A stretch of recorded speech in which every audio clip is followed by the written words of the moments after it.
None of our Texas friends said they were leaving and not coming back. There's Nora. Okay. We're recording. Okay, good morning.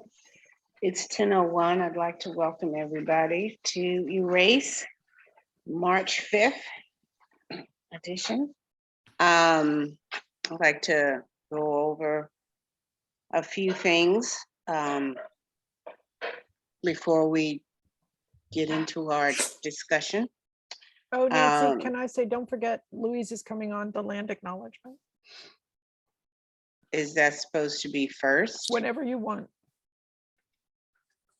Okay, all right. Well, Louise, are you prepared to do your land acknowledgement now? Yes, ma'am. Okay. Okay, so I want to acknowledge that we are on the traditional territory of the Tonkawa, Lipan Apache, and Comanche in Austin, the Chitimacha in New Orleans, Creeks and Cherokees in Atlanta. I want to thank them for being stewards of these lands through the generations, and that we can continue this stewardship in the future. Okay, thank you. All right, well, once again, welcome to everybody. I'd like to start off with the Eracism slogan. Eracism is the slogan of the group Erace, which was formed in New Orleans in the summer of 1993. We seek ways through person-to-person communication to show that we are committed to treating fellow human beings of all colors with love and respect. Join us. Okay. I'd like to first go over the rules, and then we'll all go around and introduce ourselves. Okay, the format of the meeting is that, oh, actually, you're supposed to have everyone introduce themselves first, and then go over. All right, Marion. Oh, goodness. Okay. I'm Marion. I've been participating in the Erase discussion since 1993. It's good to see everybody today. Looking Thank you. forward to the discussion. Bill.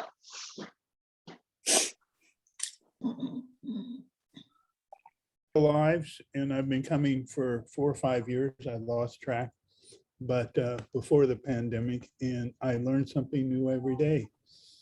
So I look forward to this discussion. It's a very sad topic, but it's one that needs to be discussed. Thank you. Marva. Good morning. I've been coming to Erase post Katrina. Like Bill, learn something new every Saturday. Multiple things. Good topic, Nancy, current discussion. Thank you. Phyllis. Good morning, everybody. I'm Phyllis. I've been attending Erase since 2008 when I moved to New Orleans. And I'm looking forward to this conversation today. Thank you. Thank you. Nora. Good morning, everybody. I'm in Austin, and I've been attending for, I'm also losing track, I don't know, 6, 7 months or so. And I'm glad to be here. Thank you. Thank you. Beatrice. Hi, good morning. I've been attending since '93 when I lived in New Orleans. I'm now in East Point, Georgia, founder of Erace Atlanta. Delighted to be with all of you. Conversation is always stimulating, and thanks a lot. Thank you, Beatrice. Larry. Good morning, I'm Larry, and I think you chose an exciting topic this morning. Looking forward to the discussion. Thank you. Louise. Hey, I'm Louise, and I've been coming to Erase for over 2 decades. New Orleans first, and then now Austin. Okay, thank you. Jean. I'm Jean Walker. I'm in Silver Spring, Maryland, and I've been attending the New Orleans Erase meeting for about 4 months or 6 months, and it's always very stimulating. I appreciate everybody's input. Thank you, and have a great day. Thank you. Becky. Good morning. I'm from a place near Boston. I'm where I am. And I've been coming to Erace for a couple of years. And I'm interested in this topic too. I never thought of anything like this happening. So thank you so much for alerting us. Okay, thank you. Cheryl.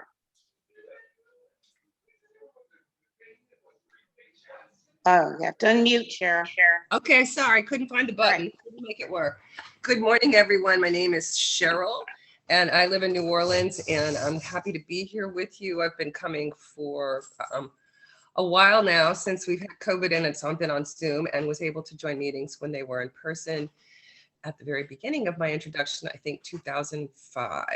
Anyways, I am really happy about this article. I actually had a really interesting exchange this week myself, where a group in California, Wide Awake, sent something about how the news is being twisted. And it was an article on how they're using descriptions of certain people. I guess I can save some of this for later. Yeah, why don't you do that? Yeah. Okay, great. Michelle. Can everybody hear me? Yes, we can hear you. Okay. I'm Michelle. I'm in Austin, and I've been coming to Erace since the end of the summer of 2020. And I'm friends with Louise, and everybody else is here in Austin. So great to see everybody this morning. Great. Marla.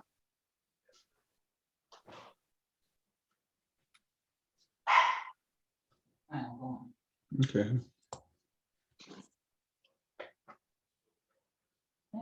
Marla. Okay, she's having audio and video issues. Okay. Glenn.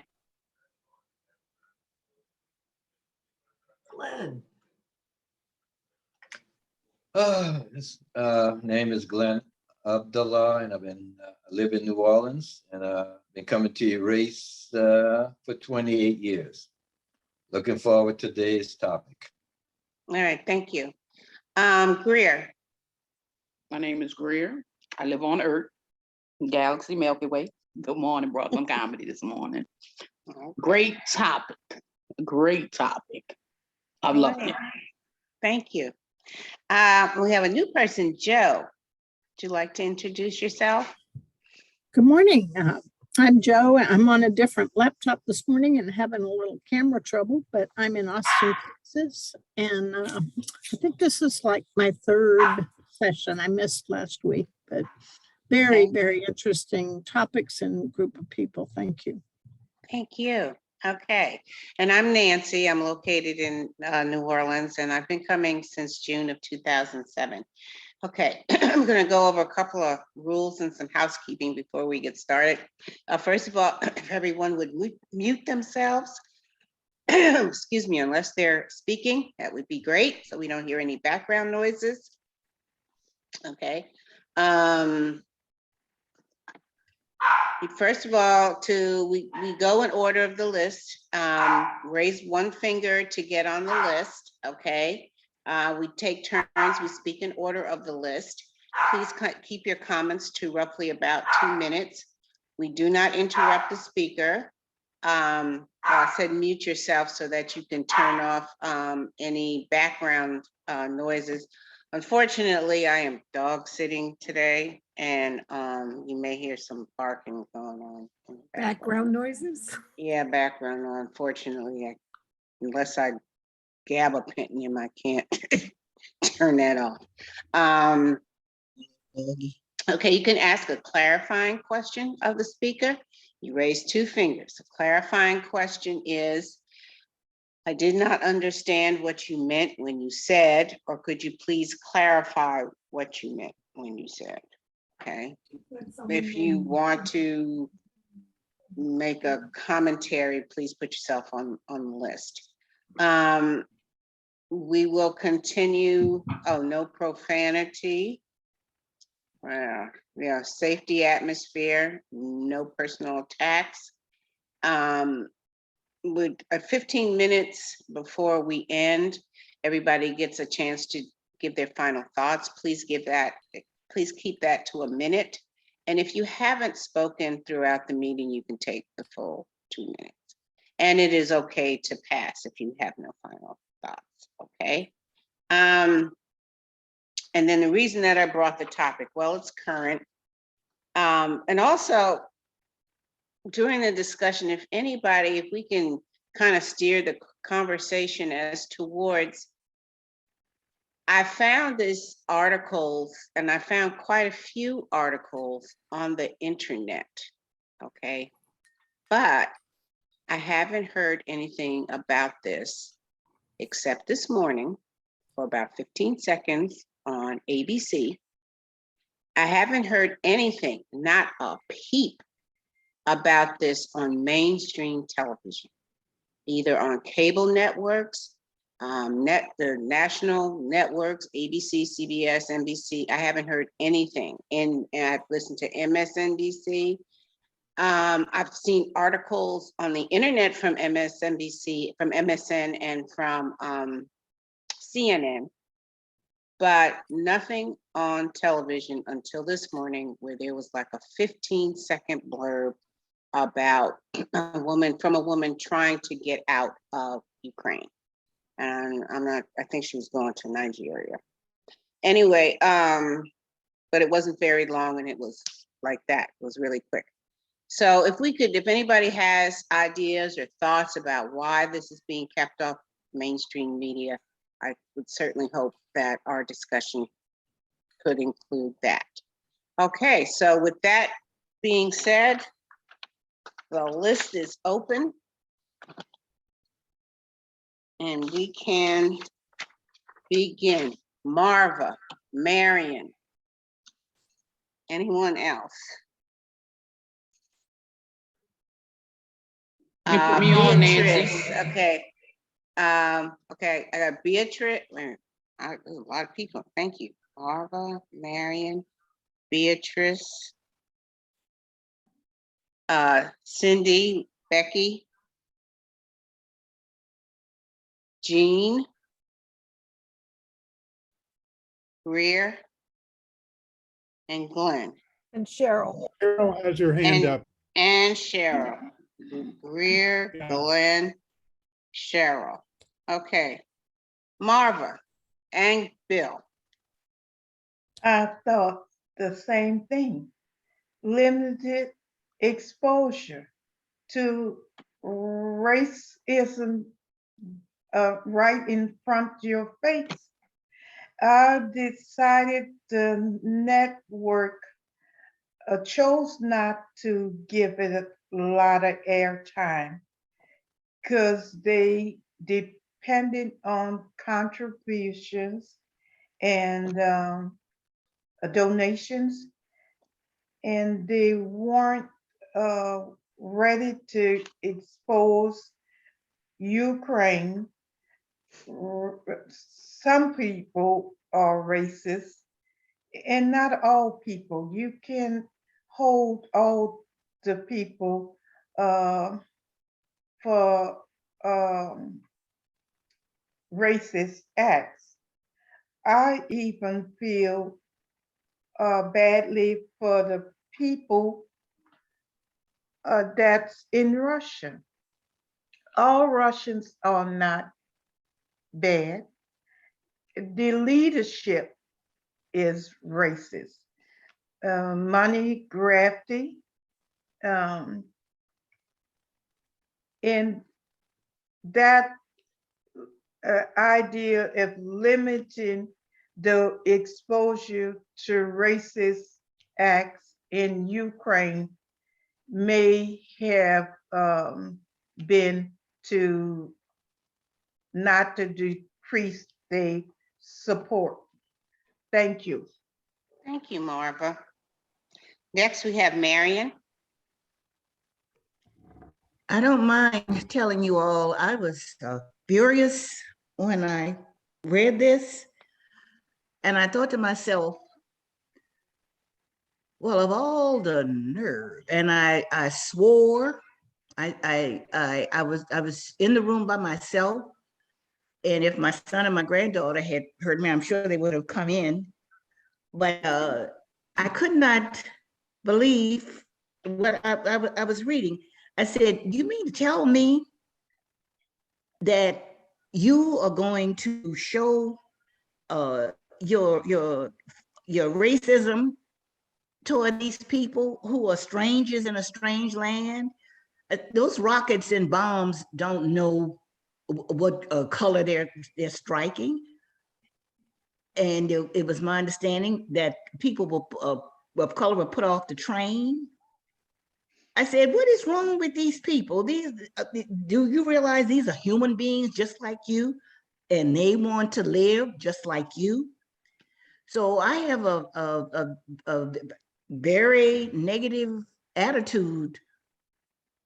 Didn't know that much about Ukraine in the first place, but I'm telling you, I have a bias right now, and I know it isn't every single Ukrainian person in Ukraine, but I'm telling you right now, I was pretty ticked off, and I'm trying to measure my words so I won't swear or curse or say something horrible.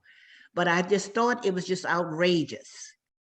You're running for your life. These people are running for their lives, and you decide that you're going to put people off the train.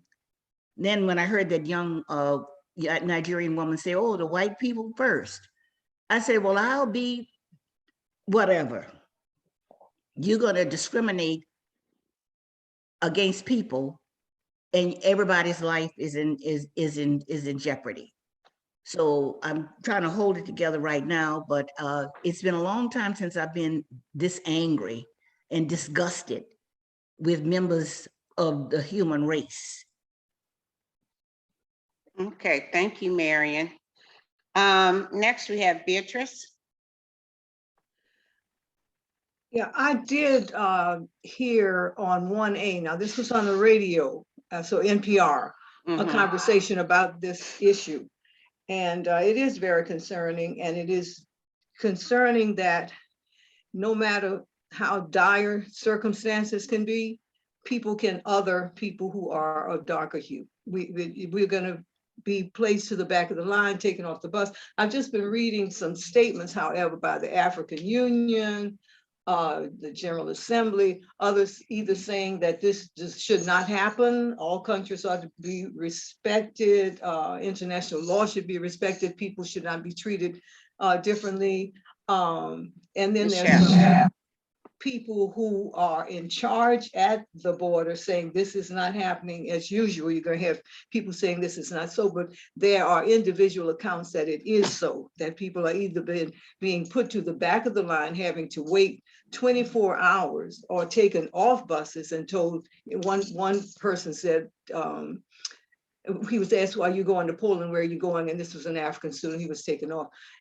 It is just very distressing that unfortunately, no matter what rules are supposed to be in place for equal treatment, especially in such a situation, like Mary says, people are fleeing for their lives, that there are individual people who only see that a person is an other, and that other is in a category, and there's a certain treatment for that person. And that is just, it is painful to watch. It is painful to watch. And many of these medical students, African students, are studying to get information to bring back to their continent, to their people. They are wanting to enrich, to get an education that will help their continent, their country, many of them. And so they're being placed in a category in which they do not belong. They're human beings like everybody else. So thank you, Beatrice. You. Okay, next we have Cindy. Unmute. There you go. I did. Okay. I did once and it didn't go through. Okay. I saw the same information. It was like 2 days ago, there was a brief thing in the news about Black people not being allowed through. I put it in the category of, yeah, the whole damn world is racist. And I'm glad to hear so many people say that that is not the case. It was very discouraging to hear that.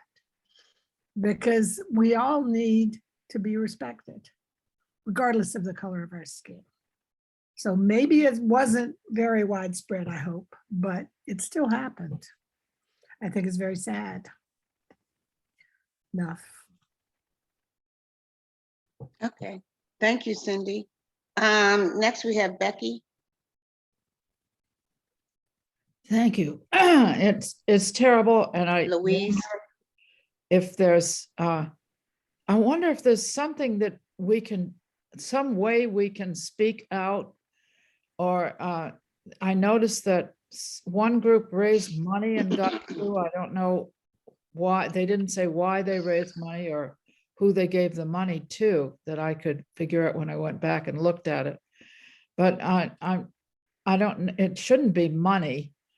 But there is one thing I wonder about, and that is it really true that they're not letting through men between the ages of 18 and 65? And if that is true, then I can see it would be hard to let the students through who are 18, 19, 20. But it's a terrible situation. It's terribly hard for everybody, and extremely hard, obviously, if you're a person of color. But is there something that we can do? Is there some way we can speak out? Or is there some way we can donate? I don't understand how that would help, but I would like to know that. So it is a terrible, terrible situation. Thank you. All right, thank you, Becky. Next we have Jean. Another side of the coin is the reason that we haven't heard anything about this issue, which is horrific, is the media is, of course, in the usual racist mode. There have been references to, but they look like us, referring to the Ukrainians, and blonde hair, blue eyes. Oh, well, this is not Syria. This is not Afghanistan. So they're making a justification as to why there is such a pressure to report on everything that's going on in Ukraine. And they're making the distinction between Ukraine being a white European country and other countries that have brown and black people. And of course, we wouldn't hear anything about it because they're not focusing on what's happening, you know, with the Africans and the Indians who are there, who are contributing to the Ukraine economy while they're living there. And everybody should have the free chance to leave the country. But thank you. It's just, yeah. Okay. Thank you. Next we have Greer. Honestly, I'm not shocked. There's been a rise in fascism and neo-Nazism in European countries over the past 20 years. And another thing they aren't doing is they aren't stopping anybody who looks white. There are Italians living in the Ukraine. There are British people living in the Ukraine. Any of them trying to get out aren't being stopped. But more so, I don't know if you guys remember when we used to do the movies, City Park Avenue. I think we showed this documentary. It was called A Family Portrait in Black and White. It was done by a Ukrainian woman who saw how they treated the offspring of the students who come to the country, because those kids rarely get placed in home. Basically, they're institutionalized until they're 18, then they're turned out on the street with a few dollars in their pockets. And if the fathers were trying to claim their children, this happened, this was in 2011. I can only imagine if the fathers came to claim their children, they were charging them $5,000 for each kid in order to do a DNA test to prove that they were their kids. But they had signed the birth certificate The mothers basically, once the fathers leave, they give the kids up to the state. They don't even keep them. So to me, all that's going on is par for the course. That's it. Okay, thank you, Greer. Next we have Glenn.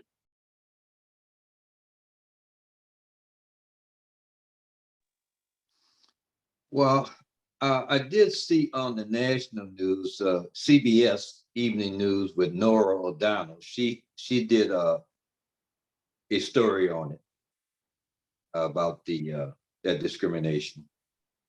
Now, I don't blame the news media for not paying a lot of attention to that. When you got, bombs being dropped on civilians, cluster bombs being dropped on civilians, a story of a nuclear plant about to be bombed. Those kind of stories need much more attention than somebody being discriminated against, getting on the train. So they out there getting those stories and being shot at the same time, the media. So that's not, we just make the biggest story racism.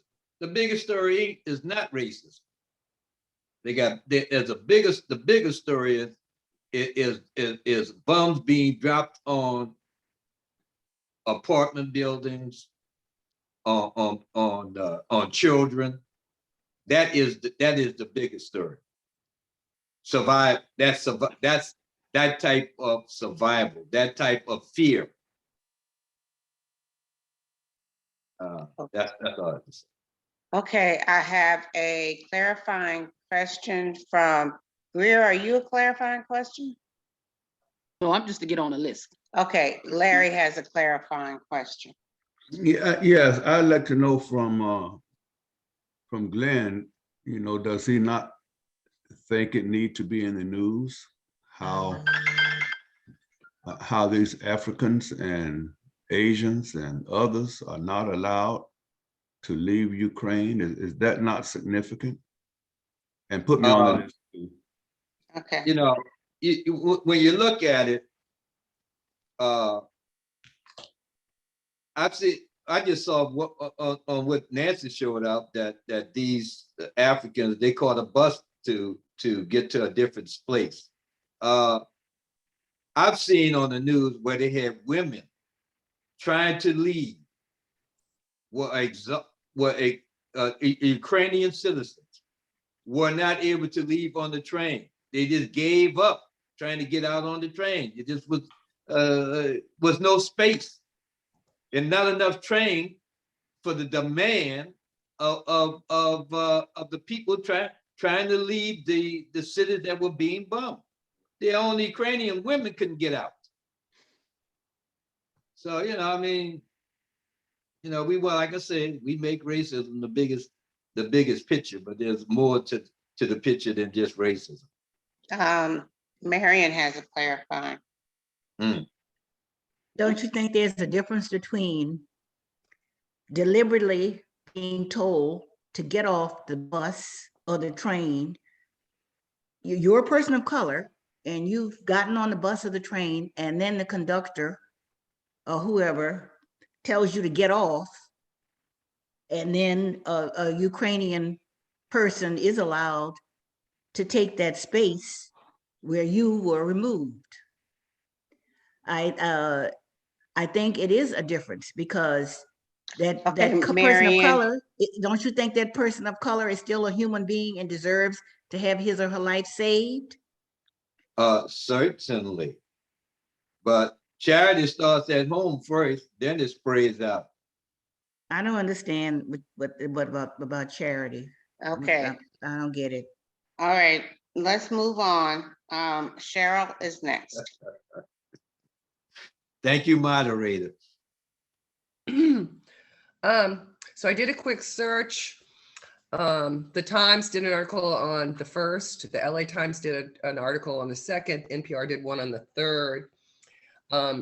what really strikes me is Pedro, everybody probably remembers a few meetings ago, invited us to come and listen to his radio program. And I'm sorry that he's not here because I think his opinion would be so grand to hear. But it was on the fact that the Ukrainian people have a militia there that is somewhat Nazi, that even carries Nazi flags, and that Charlottesville, that happened to us years ago, that they did research and they found out that the people that were major players in that, when they took that statue down and the one was run over, the major players in that protest that was so horrifying, carrying flags against Jewish people and Muslim people, and we know it was against people of color as well. And they were trained in Ukraine. So I searched because of Pedro saying that as soon as this started happening and escalating. And the Ukrainian government is allowing that Nazi militia, I don't know the name of it, but we can find it easily, to actually participate. And they are greasing bullets in pig fat. I found an article. And standing at the border, saying that they're even going to kill the Russian soldiers that are Jewish, Hindu, and anti-Muslim. Then European descent, I got an article, and that was on the fact that the media is being biased. It wasn't about this part of the racism that was being shown, and then now here, quickly 2014, 2016, millions of people from these places where the people of color, the Muslims, the Jewish people, and the Hindus, a lot of refugees came in there. So it's kind of like I'm wondering, when Katrina happened and things were really rough and we saw the bias and the prejudice there and the racism there, are they doing this so these people won't return? Because I mean, would you like to get back on the list, Cheryl? I'm done. Okay, thank you. We have Bill, Michelle, Louise, Leonetta, Greer, and Larry. Anybody else like to get back on the list? Phyllis. You better put me back on. Okay, so we have Phyllis and then Glenn. So next is Bill. I have been watching this Ukraine situation quite extensively. It's very sad and angry at the same time. But I have been watching on MSNBC, and I've seen 2 or 3 or maybe even 4 segments on this racist situation on MSNBC, where they interviewed African students who were trying to get out. So it's been covered on MSNBC. And these are guests in the country. The article says Ukraine attracts many foreign students wanting to study medicine because it has a strong reputation for medical courses and tuition is less expensive. But these are guests. It's my understanding that in Arab countries, guests are honored, they're respected. And these are guests in Ukraine.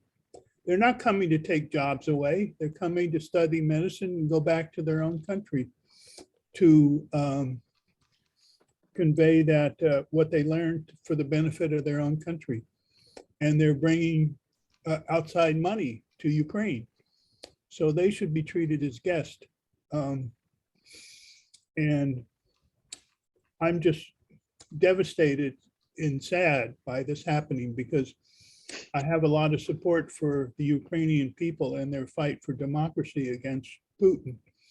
But to see this happening, it just, I don't know what to say about it. It just makes me really sad. Okay. And all right. Thank you, Bill.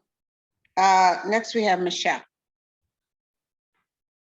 Yeah, I was And texting Beatrice. with my mother because she and my grandmother pretty much have MSNBC on the TV all day long, every day. So I was curious to know, and I do not watch the television hardly at all, except for Netflix stuff. But she said that it has been covering it as Bill's, I guess Bill's talking about MSNBC TV, not news online, but she was saying it has, but she questions how vigorously they have been covering it. But her point being, there's way too much bad news these days to fit it all in. I would give it a C+ on its coverage of treatment of African citizens, if you were to ask me. But I have to add my voice to the others here who said I'm totally not surprised when these stories started coming out. I was like, well, of course, racism is like everywhere in this world. I mean, any country that is majority white is going to have it, and and sadly, I'm not surprised in the least. And I've been hearing, I'm on Twitter, so I see the stories. Of course, I think the one that we've all been hearing about mainly is the BBC putting out the video of the woman who, the Nigerian medical student who told of her story of being refused passage on the bus and having to walk 12+ hours to get back to safety.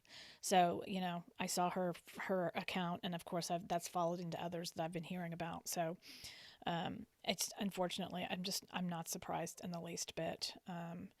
And again, what Cheryl was saying about the Nazi infringements and contingents of the militias in Ukraine, again, it's not surprising. It's out there and everywhere, and basically influences everything that's here. I'm just trying to get ahead of what's propaganda and what's not propaganda. I think that's something that we all need to be very, very careful about falling into, especially on social media sites and things like that. Cheryl. What's true, what's not true, and what's being propagated out there in the media. So. Thank you, Michelle. Next we have Louise. Bill is raising a finger. And Bill. And Nora. So just to reiterate, I guess, from what many speakers have already said, but going way back to Marva, when she said that they'd not shown it on TV, etc., because they're worried about decreasing the support for Ukraine, which in itself is racist, right? Don't want to show anything about brown and black people because then we won't get the support for the white people. It just seems extremely wrong. And apparently these guys, according to the article, were not just not let on, but some were physically abused as well. So that's not right. And again, Jean nailed it as well by saying that we nowhere ever have we ever shown such huge outpouring of support for Syria or Afghan or Palestine. There are atrocities going on in these countries for years, and nothing like the outpouring that we're seeing now. So that is totally wrong, and it just points to the fact that the world is racist. And also Cheryl was saying about Ukraine embracing, well, maybe not embracing, but allowing that Nazi right-wing groups, to do business in the Ukraine. Glenn, yeah, obviously the biggest story is survival first, but another huge part of this story is definitely racism, and we need to look at ourselves and do better for the rest of the world that's suffering from atrocities also. Thank you, Louise. Next we have Leonetta.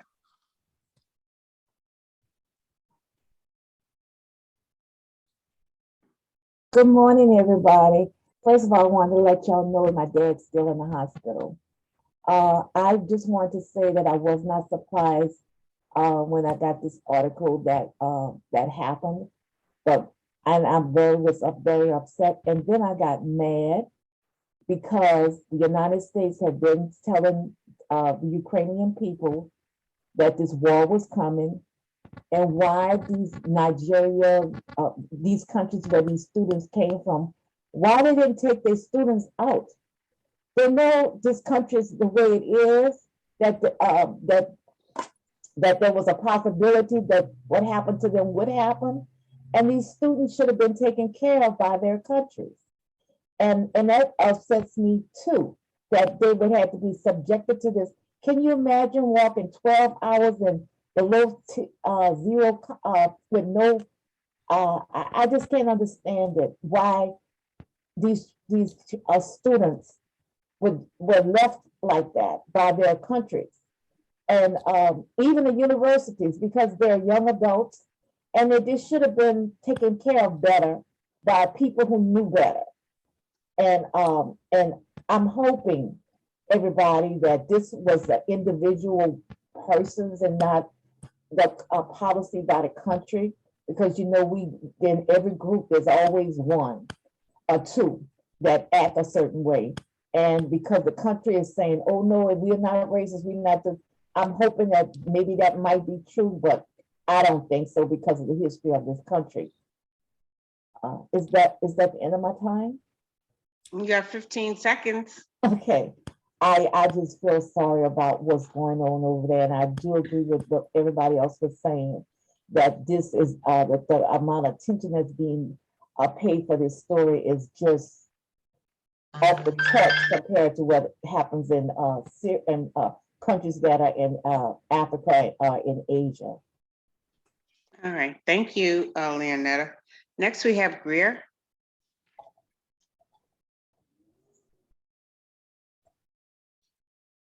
There's actually, I didn't know this, but I was reading about it because like they had a lot of Nigerian students complaining about not being able to get out, but there's actually a civil war going on in Nigeria right now that's not being covered on the news. It's Nigeria in Biafra. It's a part of Nigeria that wants to be a separate state from them. So basically they have a war going on that most of us don't know about. And I'm not gonna knock social media too much about this war, because with social media, this is gonna be one of the first war where it can be told from the perspective of the people who are there. Not like when we see World War I, World War II, we always see films by the government. But now these are films by the people who are actually experiencing what's going on. And, everybody's trying to get out. But I have a problem when you take Black people off a train so you can put the pets on. That's what happened. People were dropped and abandoned in the middle of nowhere. Everybody's trying to get out, but pets aren't people. It was documented. And it also, when students were able to get to the border of Romania and the Ukraine, like these little militia groups, they beat a group of African students trying to get out. They beat them at the border with guns and everything. So I don't think that this is just an odd occurrence. This is the overall tone of the country as it pertains to people who are not of them coming to their country. And I'm gonna say it, Ukraine is racist. That's it, thank you. Thank you, Greer. Next we have, okay, I'll tell you who's on the list. We have Larry, Phyllis, Glenn, Beatrice, Cheryl, Bill, and Noor. Is there anyone else that would like to be on the list? Okay, Larry. Yes, Bill, Glenn said that we seem to try to make everything out to be racist. But one of the advantages of being in such a group as Eracism is that we can come together and discuss matters and perhaps determine what is racist and what's not racist. But I think one of the immediate things that we should have done is being able to link what is happening in Ukraine with the system in America that did the same thing to its Black citizens. And Blacks too were fleeing from terror. And over 6 million Blacks fled the South during the Great Migration. More than 6 million fled the South to flee from Jim Crow and from lynching and other things. The only problem there was that we were not foreigners in a strange land. We were American citizens, and these things were inflicted upon African Americans. So If we're honest with ourselves, we have a lot of blame to go around. And Ukraine may have learned from us how to treat us Black people. Hitler sent people to the United States prior to what he did to the Jews. He sent people to the United States to study America's system of apartheid and Jim Crow. And even there, he admitted that he didn't know it was this bad in the South. And so, yes, we could look at what's happening in Ukraine, make the link between Ukraine and America. And yes, of course, it's a clear-cut case of racism. Thank you. Thank you, Larry. Next we have Phyllis.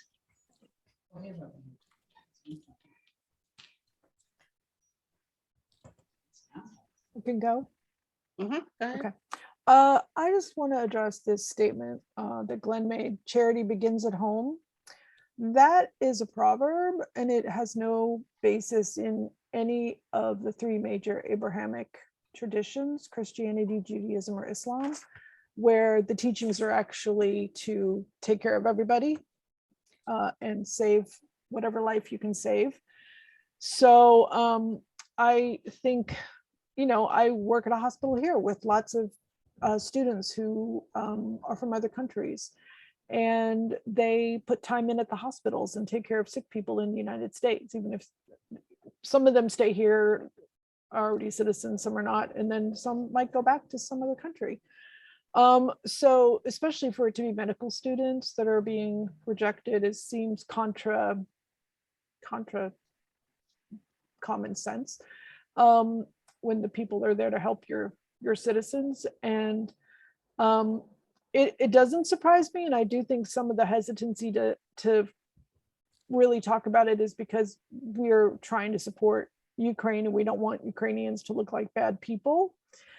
There was a quote in the article that by this man named Demchenko, the spokesman for the border guard service of Ukraine, that everything happens according to the law. So I'm not sure, it doesn't elaborate in the article what he means by that.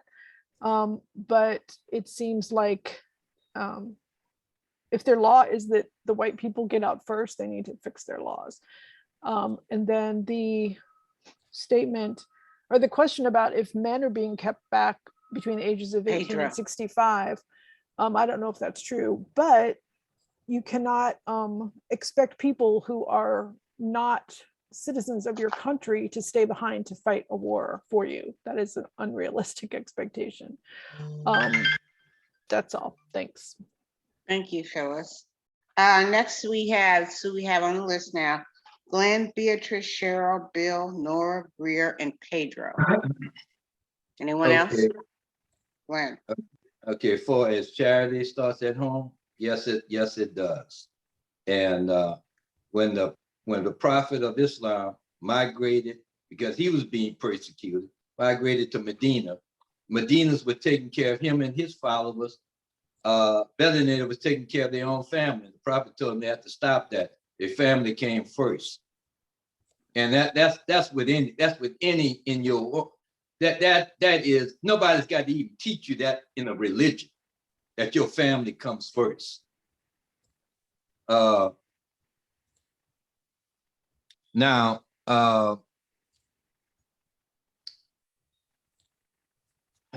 yeah, let's put it this way. If my cousins and my extended family, there was a bus to get them out of the place, to get them out of harm's way, and they don't have enough seats for everybody, I'm going to put my family on there first. So they're looking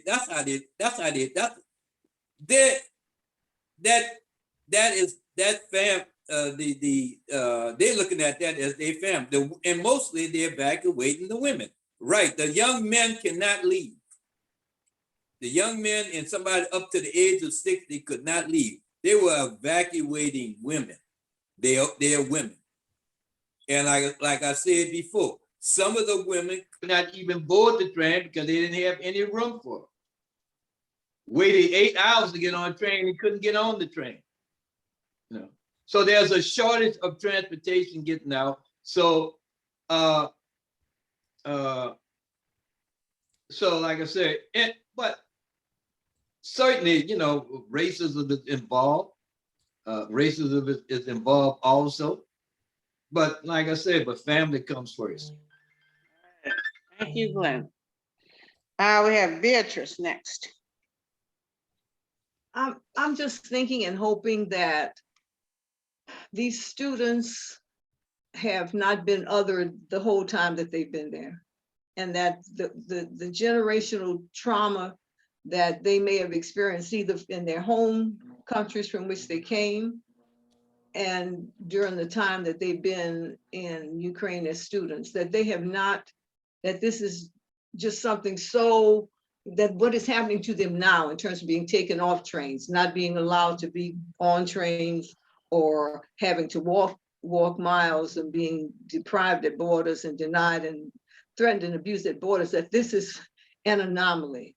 I'm thinking about how they must be feeling, aside from being running from bombs and not knowing whether you're going to be alive and not having probably left a lot of your belongings. What's in their hearts? It just breaks my heart to see it happen, not just from the perspective of my being an African American and knowing having to be put in the back of the bus, all the things that we've experienced.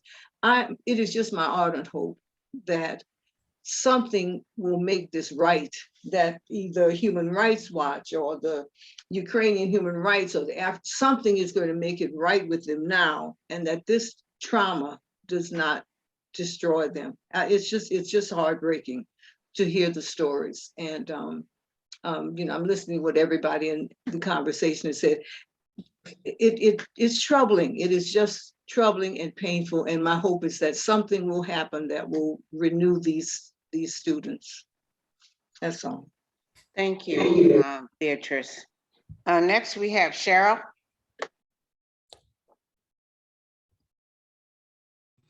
I feel really fortunate to get to speak right after Beatrice because I've really been touched in my heart this week, really hard. I did all that studying before this happened and really had feelings against the Ukrainian people for allowing that to go on in their country. And then, you know, knowing that there were people just on my own, knowing people all over the world are suffering and all this media is being brought to that, and then finding out that it had a racist tint to it in the media, all of that's just really super heartbreaking. I'm going to try to stay as open as I can to learning correct information right now.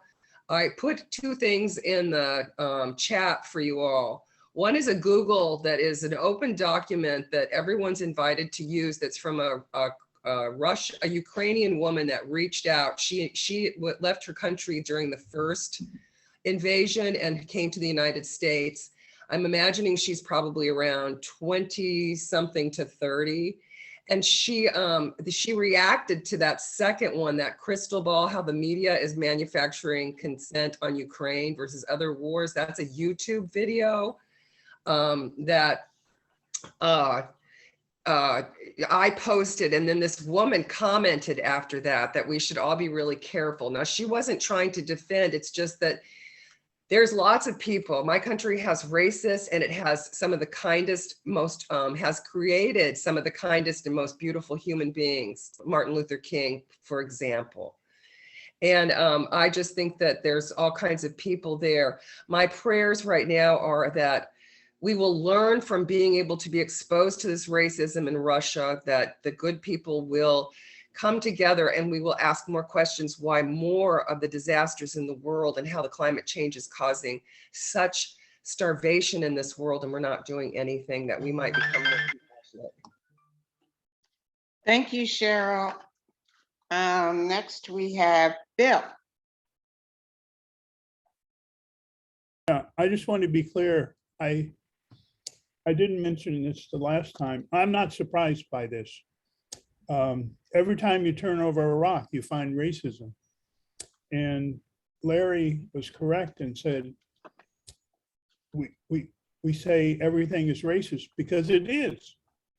And I have shown great sympathy for the courage of the Ukrainian people.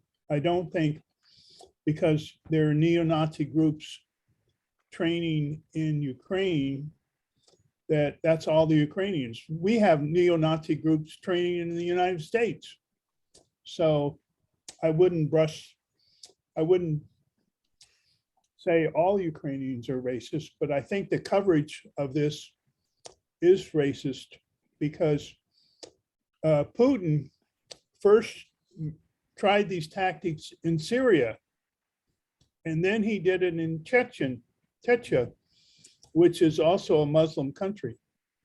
And there was outcry, but not the same outcry. People are shocked that this is happening in Europe. In other words, you could translate that to say people are shocked that it's happening in a white country. And when it's a country with people of color, they're not quite so shocked.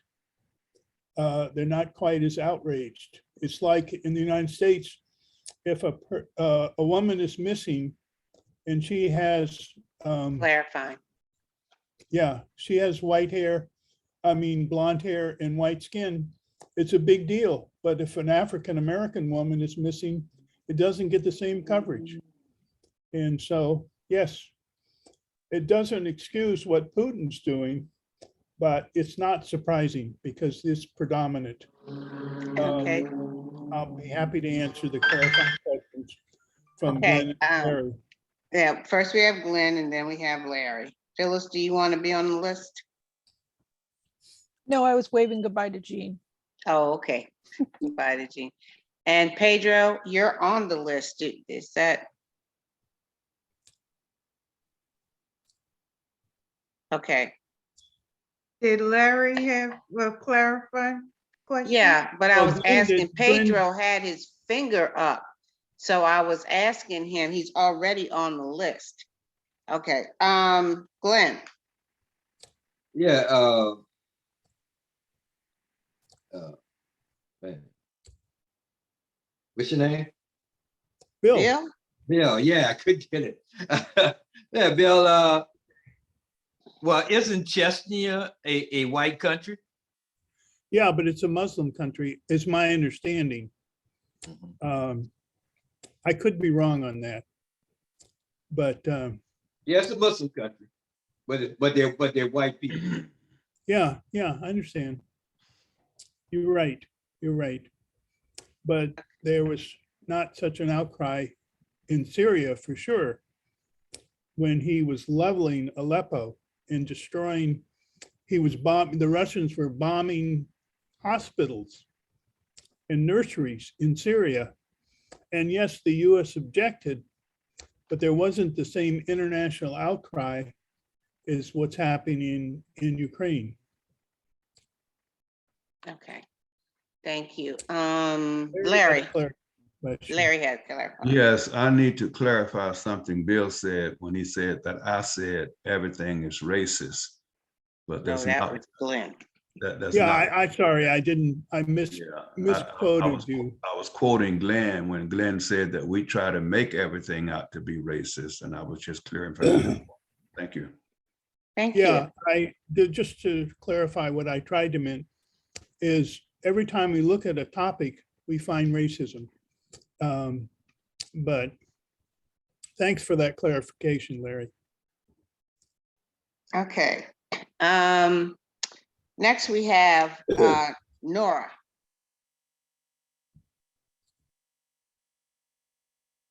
Unmute. Got it. There you go. Okay. I would almost rather not hear things on mainstream media. It's just kind of cringeworthy, as Reverend Story was saying, in light of our history and our racism in our country, especially in light of the banning critical race theory teaching and such. And then also, I think that it bolsters the general population of the US to get involved with supporting Ukraine when we know nothing about the history. And I'm hearing about Americans that are volunteering to go to Ukraine to help fight. And, you know, we're filtered the information that we, that the powers that be want us to know, and most Americans don't take the time or they have the interest to research and learn on their own. So, you know, I don't think we have much to teach other countries. Thank you. Thank you, Nora. Next we have Greer and then Pedro. I'm going to piggyback on what Mr. Larry said a little bit. My grandfather was a Marine, and I didn't find out he was a Marine until maybe I was around 10. I was playing around in a shiffer robe, and I found his whole uniform with his placard and everything on his chest, his dress formal. And I was like, hey, Pops, I didn't know you were a Marine. And all he would tell me was, put that back. But as I got older, we started talking, and he told me about his experiences, racist experiences while serving in World War II. How you come home, they had prisoners in war of being held outside of New Orleans. He got on a bus, he got to get to the back of the bus, the prisoner of war is riding up front. America wants to go to the United Nations and put sanctions on South Africa while you're doing what you're doing to us. You're having Black men go fight for freedom when they don't have it in their own country. Ukraine is just lucky that Trump is not in office, because NATO being lemmings, what it would have been was, well, hey, Trump, what's the United States going to do? We just sitting back on this and we ain't doing nothing. And best believe everybody would have followed suit, because that's what they do. And another thing, the kids in the Ukraine who are biracial, who are institutionalized, the few who are in homes, the ones who are in homes, they've monetized these children's existence. I put the trailer up in the comment section. They monetize these children's existence because there are people who want to adopt them that they go spend the summers with in like Italy and Spain, who they've had relationships with since they were children. But because they get so much charity to take care of them, they don't let them go. So even the Bible says, what you do to the least of us, the children are the least of us, shows who you are. And I'll leave it at that. All right. Thank you, Greer. And next we have Pedro. Yeah, I wanted to piggyback on what Nora was saying about how I wouldn't believe anything that our government has to say about foreign policy issues without verifying it for myself.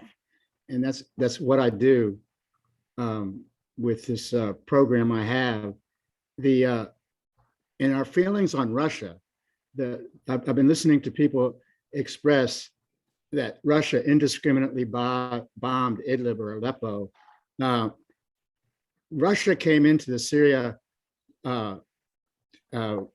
theater following 1 year of US air domination in which none of Al-Qaeda's forces were getting challenged by us. And within months, they wiped out a huge majority of those Al-Qaeda folks.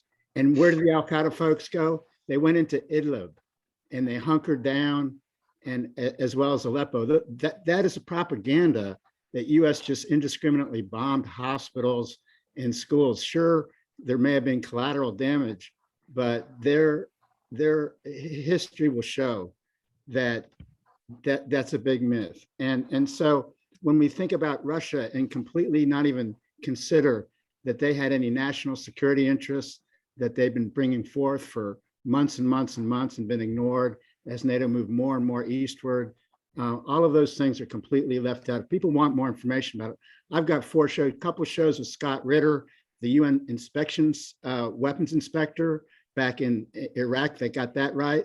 And his portrayal of this is completely contrary to what we've been hearing. Lastly, there are like 8 or 9 cabinet positions post-coup, a coup that we put into power in Ukraine, that were neo-Nazis. That's verifiable. I have those, those names, and writers have written about that as well. When we went into Libya, just real quick, when we went into Libya, following our invasion of Libya, now CNN is reporting slaves are being sold. So it's our policies and the propaganda that hides them that I think we should become better vetted in. Sorry to go over the moment. That's all right. Bill has a clarifying question. Unmute. I agree with you to be suspicious of anything the US government says on foreign policy, and we have committed atrocities over and over again.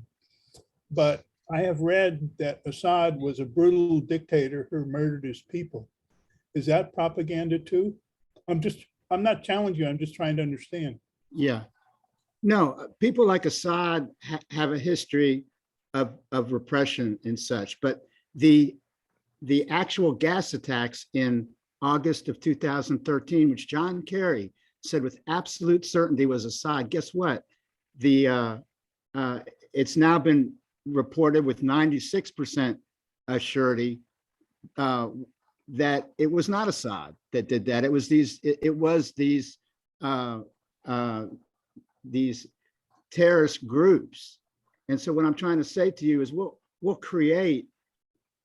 use as an excuse a bad dictator, but we support bad dictators everywhere. Why don't we overthrow all the bad dictators? But no, only the ones that challenge US foreign policy are the ones that are called out. And Assad has great support in his own country if people would just bother to go look at the polling in that. But that's completely kept from our view as well. So we have a very pejorative view of even these guys that are not great leaders in the humanitarian sense. Okay, Glenn also has a clarifying question. So Pedro, I'm trying to understand. So you're saying Russia is justified in what it's doing to Ukraine? I'm saying I'm against the invasion of Ukraine. Does Russia have merit as far as national security issues and such? It very well may. And I think that's the thing that's completely left out. It's a very pejorative presentation of Russia and the defense of the East and the bombing and the increasing of the eastern areas of the Ukraine by the Ukrainian government. Okay. Cheryl, we only have 2 clarifying questions. So any comments that you may have, you can have during the wrap up, because I'm getting ready to close the list right now. And we're going to move to the wrap up. And the 2 people that haven't spoken at all have been Marla and Joe. Okay, so you're going to start with them, and you can take the full 2 minutes. Marla? I've just been listening in and kind of absorbing everything, and sorry about the audio and video stuff before. It seems to happen frequently. I keep thinking about how Ukrainian refugees might be received once they make it to the United States, and if they're going to be received with open arms or not, versus say, Afghani refugees, how, we were in upheaval and scorning them. I also think that the whole Ukrainian invasion is fueling more white nationalism in the United States, and in just, the embers for the fire that's always been burning here, right? That we want to keep white people safe, and we don't really have as much of an interest, or we're not vested in keeping folks of color safe. And that I had other points, and I don't really remember what they were, but anyway, that's all. If I think of something else, maybe I'll pop in again, but Thank you. Okay, this is kind of like the wrap up, Oh Bill, yeah, so you that can wraps it up for me. save your comments for your wrap up. Okay, next we have Joe.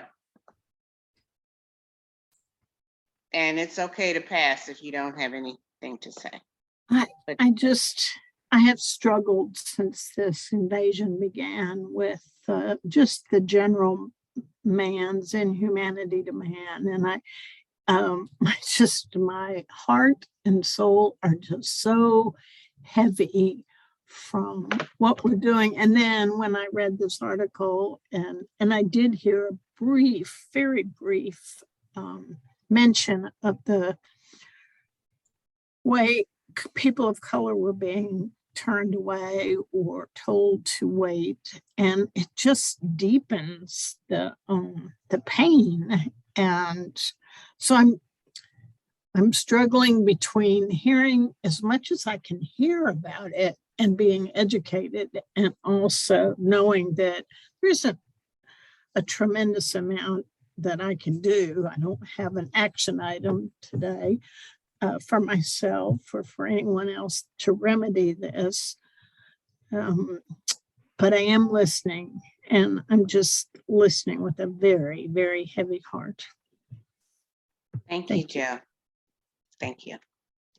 Okay, we're going to move on to everyone who has already spoken.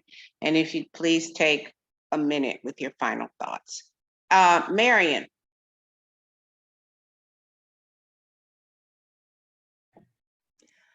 I thought this was a very timely, very provocative, exceptionally interesting topic of conversation that needed to be had.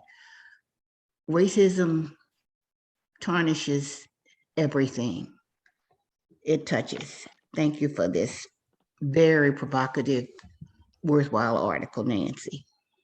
Thank you, Marion. Next we have Bill.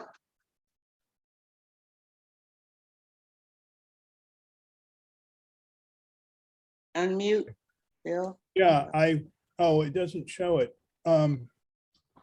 Okay, never mind.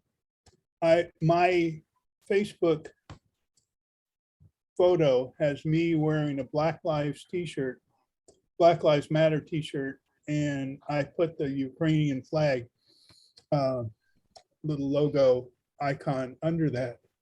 And I see that's a bit of a contradiction because they're these opposing issues.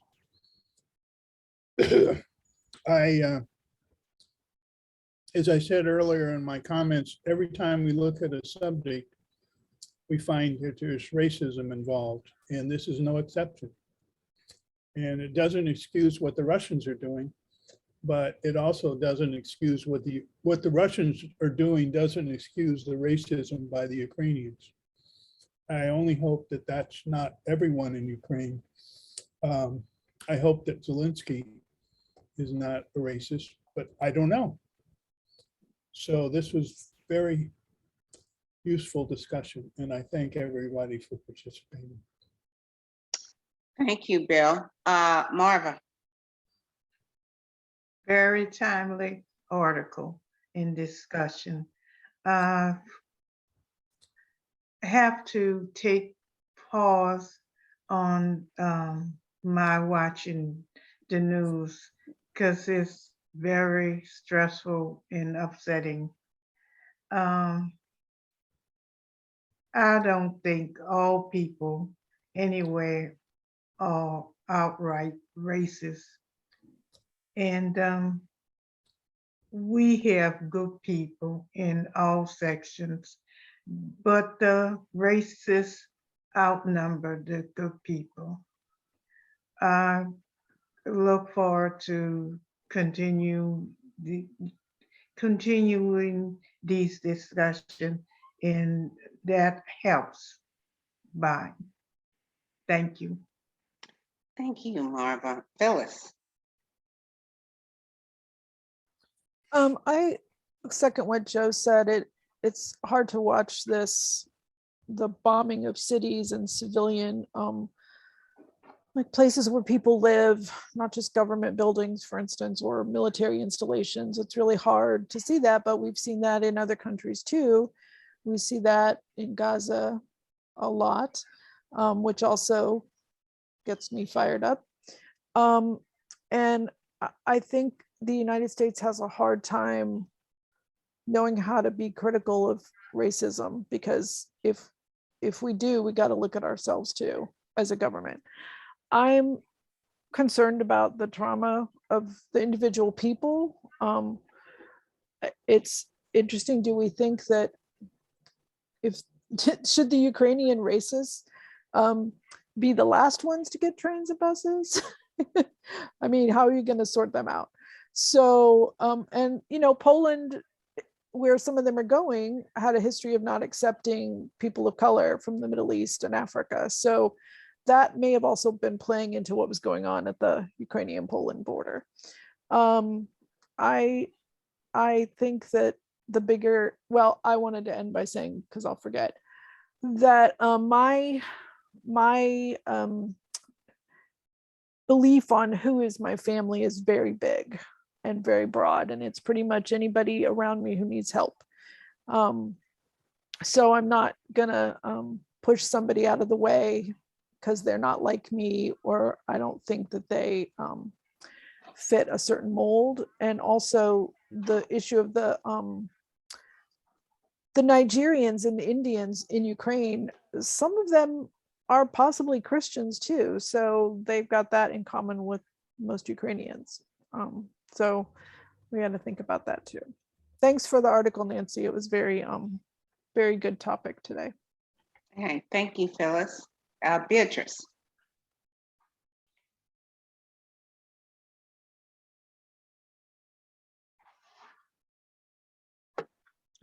In trouble.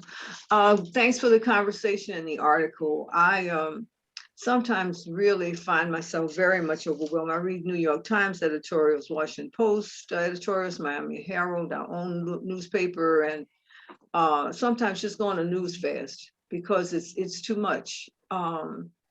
And racism is pervasive and rears its ugly head in places that we hope it wouldn't. And sometimes I feel like I cannot do anything about it, but at least this conversation allows us to express feelings. And I just come away kind of heartbroken, as I said earlier, about the students and what's happening with them. But thanks for the conversation, and I'll be on the news fast. So don't y'all get on the news doing anything, because I'll miss you. Thanks, Nancy. Thank you, Beatrice. Larry. Yes, just sort of piggybacking on something Pedro said about Russia possibly having merit, and not to in any wise justify what Russia has done, but that is a sad situation. But I said way back in the early 90s, when the Soviet Union began to crumble and the United States and NATO made haste to invite those former Soviet states to come into NATO, I said way back then that that was going to be considered sort of like a slap in the face to Russia. And this is exactly what has come to pass. Thank you, Nancy. Great article. Thank you, Larry. Okay. Louise. Very smoothly run meeting today, Nancy. Thank you. I want to quote what Marion said. I think, what was it? Racism tarnishes everything it touches. Yeah, for sure. And also, Bill, you said under every rock is a racist issue. Agreed, absolutely. And Marva, you were saying that not everyone is racist. Of course, not everyone in a country is racist, but it's the racist policies that damage the country. And, the US has millions of racist policies. So therefore, I would say we are racist. When I was 13, I wrote a poem called I Cry for the World. I was 13. That's a long time ago, folks. And I'm still crying. Great meeting.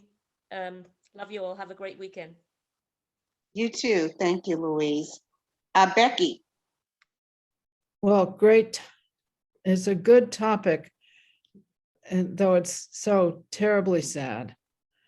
And I definitely wish there was some way to publicly express what we feel about it. But I can't think of it, I'll have to say. So thanks for the meeting, and sorry, it's so very sad. Thank you, Becky. Cheryl. I thank you for this great article. It's so timely for us to discuss something that's so current and has so many different issues for us all. Pedro's comments about, the bigger picture, I kind of step way back to the United States being involved and Russia being involved. And I say it's about uranium. I say it's about resources. I say that's the bottom line. That's why we pulled out of Afghanistan, if you ask me, in my own private world, because we set it up, green zones, now we want the uranium. How are we going to run all those electric cars for our next initiatives as good Americans having new power? And has anybody heard anything about the Trump trial? Did Mr. Putin decide to do this at a timely time so that my ex-president doesn't have his face in the news right now? Anyways, there's so many questions in this. I'm going to breathe love in and out for every single being. All right, thank you, Cheryl. Michelle. Yeah, I'll add my thanks, Nancy, for facilitating. Now that we have so few facilitators, it's always nice that people step up to the plate here. So thank you. I just want to say that one thing I did want to bring up is that this, at least in my noticing, is the first time that media bias has actually been brought to the forefront and been kind of like mainstreamed, at least on certain channels. And so bringing that out for all of us here to see and talk about certainly is helpful, because I have been listening to several podcasts over the last several months and actually a couple of years where that topic about media and being biased and objective is being questioned by journalists themselves as well as just the general public. And so I think that's helpful for us lay people not in journalism to suddenly have that brought to the forefront, and for those of us who are paying attention. And propaganda, again, being one of the key words here for the use of media and what's true and what's not true, and being careful about what you consume. And certainly the fact that the media bias that's been brought up on social media that I've been seeing, that the racism, it certainly does not bode well for something happening here in the United States of similar consequence due to our political polarization right now. For example, if we were to suddenly have to collapse into some sort of civil war in the next couple of years, goodness help us all, we're going to be in a world of hurt. So just thought I'd bring that up. Sorry to bring up a bad subject. Thank you. Thank you, Have a good Michelle. week. You too. You too. Okay, Cindy. I find the whole issue so sad. Sad more than anything else, for the children, for the families who are being pushed out of their home. And I just want to spank Putin, but that doesn't seem to do any good. He needs the world to reject him, though I do think a lot of countries have cut resources to him and rejected him. He doesn't seem to care. Maybe he feels he has unlimited power forever. I don't think so. So I think we have to be strong and persevere and keep pulling for the underdog, who right now is Ukraine. It's bewildering. Enough said. Thank you, Cindy. Leonetta. The good article, and Greg, thank you for telling me about what was going on in Nigeria. And it goes back to what we've been talking about, that the media doesn't cover certain countries and certain things. And I just wanted to bring it, since Greg told me that, was anybody aware that they had another earthquake in Haiti not too long ago? And it just goes back to what's covered and what's not. And my last thing is saying that I'm just wondering about why I didn't even think about the Trump's trial, but I truly believe when Trump was president, all the seeds for this, what's going on now, were being laid. I truly believe that. I truly believe that he was so fascinated with Putin, he may have told him certain things that he shouldn't have told him. And that's my personal opinion. But I truly believe all of this is that Trump is behind some of this, what's going on. But that's my personal opinion. Thank you. Thank you, Leonetta. Pedro? Yeah, a really good resource for the media propaganda and trying to cut through it is FAIR. I think they've done articles on the Ukraine as well and such, but I just want to be clear, I'm not a fan of what Putin did, and I'm also not a fan of broad brushing all of Ukraine based on the neo-Nazi prevalence in Ukraine. But I think we try to start our history with the Crimean annexation, but that came after our coup in 2014. So it's very interesting that we have a coup in which we throw out a president and then we claim that that country has its sovereignty broken by Russia for not wanting it to join NATO. The contradictions are huge. And I guess I just wanted to end with just indicating the hate that we have for Putin really covers up the foreign policy issues that we've done in Libya, in Syria, throughout the world. It's always deflected, and we focus on Saddam Hussein, on Gaddafi, on Assad, on Putin. We are being played, and that's what my research has shown through just looking at U.S. foreign policy post-World War II. So thank you for bearing with me today. Thank you, Pedro. Nora? I have not much more to add, just thank you, everybody, and really is some comfort to spend this time with you, all of you compassionate, smart, thoughtful people. It's really valuable to me. Thank you. Thank you. Okay, Glenn.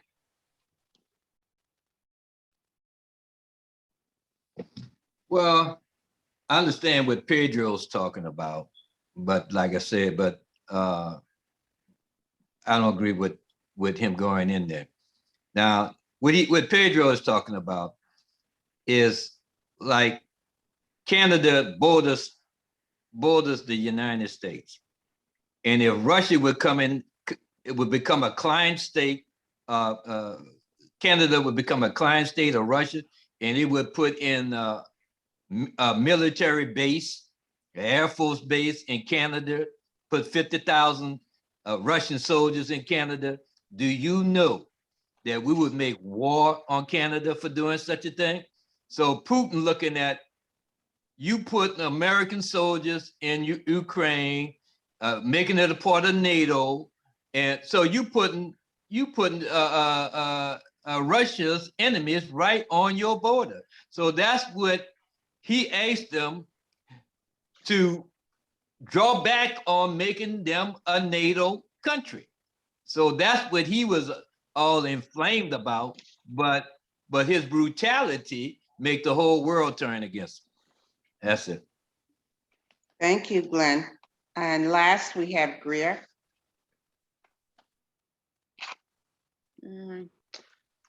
Great articles. I'm just gonna say this: when Katrina hit, we were refugees. When 9/11 hit, everybody was like, "Oh yeah, we're all Americans," but yeah, I'm American when you want me to be. And I just was reading an article. 400 Nigerian soldiers went to the Ukraine embassy in Nigeria and volunteered to go and fight in the Ukraine. But the embassy said they had to pay $1,000 for the plane fare and visas to come over there and fight. I'm just saying, see it for what it is. That's all. Okay, well, thank you. And thank everybody for your input today and your discussion and all of your ideas and whatnot. I still feel that although these atrocities are occurring in Ukraine, I still support the Ukrainian people for trying to stay independent and fighting against Russia, fighting for their democracy, not being taken over by Russia. I do understand Glenn and Pedro's point about how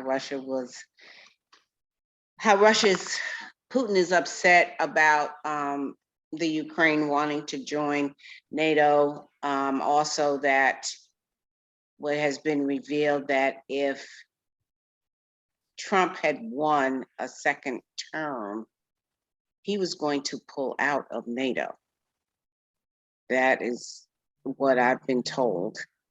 And so that kind of makes sense why he had to make such a fuss and ruckus about the election being stolen or trying to overturn the election.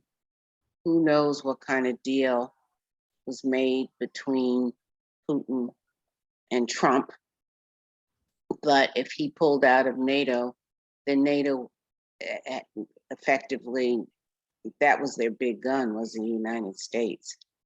And since that didn't happen, that probably prompted Putin to do what he has done. Not that I agree with any of that. But a very good discussion. I appreciate all the input from everybody. And so I guess now we can turn off the recording.